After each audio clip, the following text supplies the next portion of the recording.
Deep down, hidden in my mouse drawer, I still have the LAMZU Thorn lying around just because it is such a great shape for claw grip despite being ergonomic. However, the tech is kinda outdated and the clicks suck absolute ass. It has been literal years since this thing has released, and I think it's about time we got a new version. The LAMZU Thorn V2 is not only a refresh of the model, but it is actually an entire remake because it is no longer the exact same shape. And whether you have owned a Thorn before, or you don't know what this mouse feels like, don't worry, I will tell you all about it and make sure to do comparisons as well. But one thing I can already tell you is that I have been enjoying this a lot over the past 2 weeks. Getting right into the unboxing experience, it is still pretty much the same as any other LAMZU mouse. You take out the sleeve of the cardboard, you open up the packaging here, and inside you will find some very decent 100% translucent PTFE skates with anti-collapse spacers underneath, and by default you'll have these corner skates installed that we'll talk about more later in the video.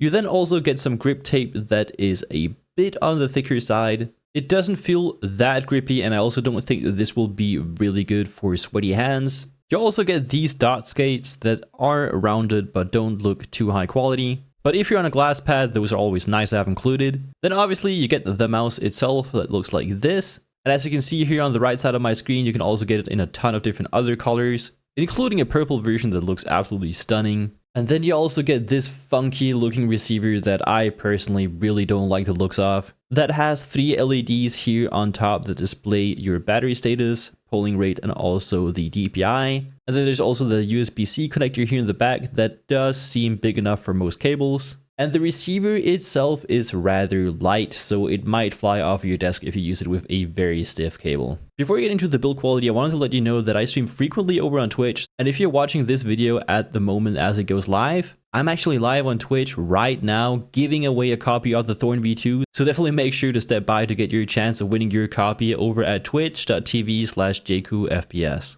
Now getting into the build quality, this thing is sturdy as a rock. I can barely get the top shell to flex even a tiny bit. There's no creaking anywhere. I have no side-to-side movement here on the main buttons. However, if I really force the buttons together, I can get them to rub here at the very tip of them. But luckily that never happened to me in game and I haven't been able to feel that so far. There's no switch grinding, the side buttons don't dive deep into the shell, but they do wobble a bit here. But this is also nothing that I have ever been able to feel just by pressing them normally with my thumb. But since I do want to be as honest as possible, I just thought I'd let you know. And overall, I'd say that it feels just as sturdy as something like the MPO-1 SV3. In terms of the weight, it is advertised at 55 grams. And when I put it on my scale with just a quarter skates installed, that actually checks out. So huge shout out to LAMZU here for not lying. The weight feels really well balanced. I do not feel like it is properly front or rear heavy.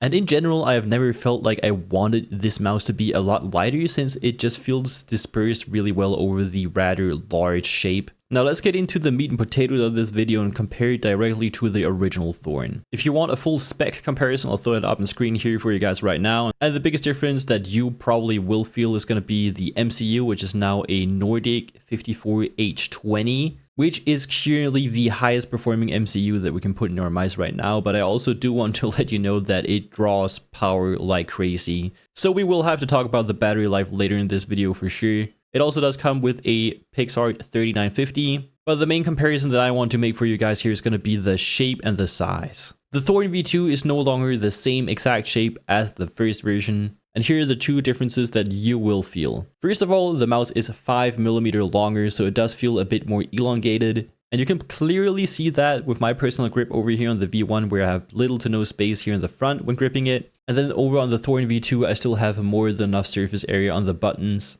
So if you ever felt like the original Thorn was too small or too short, this could definitely work better for you. The actual grip width of the Thorn V2, when you place your thumb here on the left side, is actually more narrow than the original Thorn because it has been narrowed down by around 2mm. Because this grip width is a bit more narrow, I feel like I can swing or maneuver the mouse around a bit more easily, and it doesn't feel as square as the original Thorn. But in my opinion, the biggest difference is the last one, which is the right part of the rear hump that has been adjusted. Over on the original Thorn, I feel like with my pincer grip, I kind of have to force the surface area here on the right side because it kind of feels like a hump that goes up like this and you just aggressive claw it. But over on the Thorn V2, the hump here on the right side has been put a bit more forward and also lowered a bit, so that when I grip the mouse, I actually get full surface area contact all the way around up until here. I feel like both pincer and palm grippers will heavily benefit from this, but if you personally do not like this type of contact area over here and you just want a simple aggressive claw grip, I would probably not go for this. After having played the Thorn V2 for 2 entire weeks and going back to the original version, I heavily prefer this new version because it feels a lot more stable inside of my hand and it doesn't feel awkward almost like the original Thorn. But I also will say that because this mouse is now longer, it just generally feels bigger. Whilst I can rest my thumb normally on the V1 and it sits right in between my side buttons, over on the V2 I feel like I kind of need to stretch my thumb a bit more to get into the same spot just because of that additional length. In general, I love all of the changes except for the length changes, but there's a lot more to this mouse than just its shape that makes it a huge improvement over the V1, which we will dive deeper into here in a bit. To give you a general idea of how big this mouse is, here it is compared to the DAV4 V4 Pro, which is considered a bigger ergo mouse. When comparing them side by side, you can see just how heavily the Thorn is focused on a claw grip, because it is not nearly as mellow towards the rear here as the DAV4 is. The button height is also a bit lower over on the Thorn and feels more comfortable to me personally. And when comparing these two mice side by side, they feel drastically different because the DAV4 feels so flat, sloped off here to the side, whilst the Thorn has a lot of curves that your palm kind of grips upon. The main part that feels so drastically different is this left spot where it feels like you almost have a proper support for your claw grip, whilst something like the EC or even the DAV4 here just feels very flat and unsupportive. In terms of grip styles and hand size recommendations, I can recommend this to pretty much any palm or claw grip, all the way up until about 19 or 20 centimeter long hands, because the mouse is noticeably longer than its predecessor. If I force myself into a palm grip, here's what it looks like with my 19 by 10 centimeter hands. And even if I collapse my hand fully on top of the mouse, I still feel like I could use this comfortably. But since this mouse now is a bit bigger, I cannot really recommend it to anyone below 18 centimeter long hands, unless you personally prefer bigger feeling mice. Just keep in mind that this is not a small mouse and it's also not a small to medium sized mouse, it is a genuine medium sized mouse. In terms of the coating, it feels very rubberized, it is incredibly grippy with my dry hands, and I can see this coating being really good for all types of hands and environments. But do keep in mind that the black version can attract oil and dirt like crazy. The skates are 100% PTFE and translucent, and they also do have anti-collapse pads underneath, and they're just generally high quality. They're not the fastest on the market, but they do feel very consistent, and I would probably recommend to just stick with them at this point. Whilst the original Thorn used these incredibly awful ratio switches, the new one now comes with the latest gen of Kale opticals. That, in my opinion, are some of the best optical switches on the entire market in terms of both feel and also sound. The side buttons are quite tactile, they're not super light or anything like that, but they do feel just fine in game. They're also nice and big and they do protrude from the shell a bit. There is a bit of front to back wobble when I actually go over them with my nail like this, but in game I've never had any issues and they felt absolutely fine. The scroll is the best I have felt in a long time because they're using the latest Ratio optical encoder that feels incredibly smooth. You can also still feel the defined steps, and the scroll click is about a 6 out of 10 in terms of how heavy it is to press. And as always, here's a sound test and also a direct comparison to the original Thorn.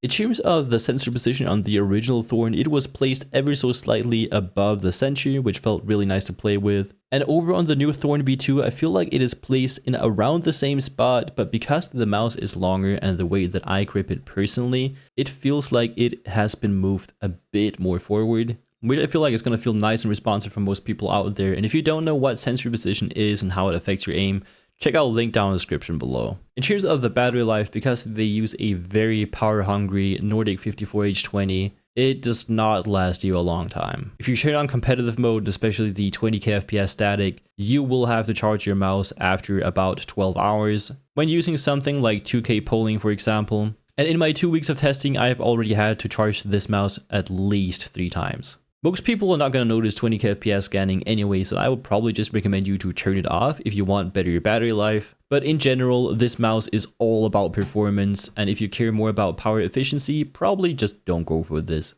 The WebDriver can be found over at lamzu.net. I'll also make sure to link it down in the description below. Once you receive your mouse, definitely make sure to go up to the firmware update section and upgrade it from there and follow their instructions. I had to update my mouse twice during the testing phase and it worked flawlessly with the WebDriver. Here's what the settings look like. You have a lot of options. And I really do like the WebDriver because you can see everything at a glance right when you're booted up. You can rebind any of your buttons with the following functionalities. In the top left, you can enable or disable motion sync. You can record and assign macros here on the left side. Next to the motion sync symbol, you can also turn on high speed or competitive mode. If you want to save battery, you can stay on the high speed mode, but if you do care about competitive gameplay or you simply want the highest performance out of your mouse possible, definitely make sure to turn on competition mode. For the debounce time, because they're using optical switches with a good slam click filter, you can simply set it to 0 milliseconds. I've never had any slam clicks or any double clicks so far.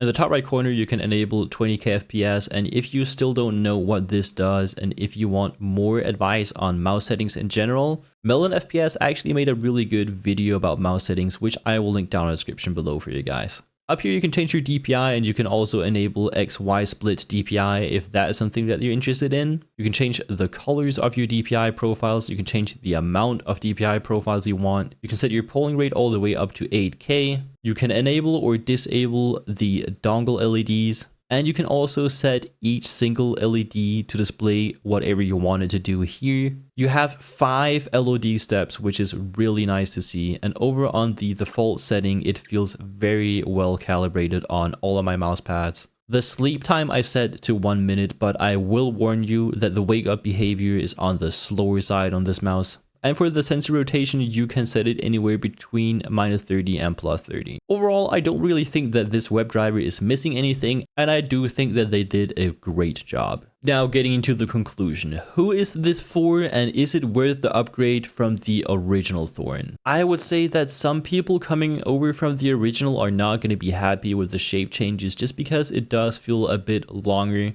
But in my opinion, it just feels like an objectively more safe shape and also a more supportive shape for most claw grips and especially pincer grips out there. I absolutely adored the shape of the original Thorn and I do not have any issues with this V2 version and it still feels very familiar. So I would say that the changes are rather minor and simply optimizations because they wanted it to suit more people a bit better. The scroll encoder is a pretty big upgrade. The performance is obviously a big upgrade in terms of the actual tech specs, but by far the biggest upgrade is going to be the switches because these original Razer opticals feel and sound like absolute hot garbage. Whilst the new Kale opticals they have here in the V2 are some of my favorite switches of all time. They're spammable when you want them to be, they're tactile enough and I don't have any misclicks, and they just feel really satisfying to use. The color variants look absolutely stunning and I do love the look of that purple one and I might just have to buy it myself. And in terms of value, unfortunately you'll have to go check that for yourself at link down in the description below.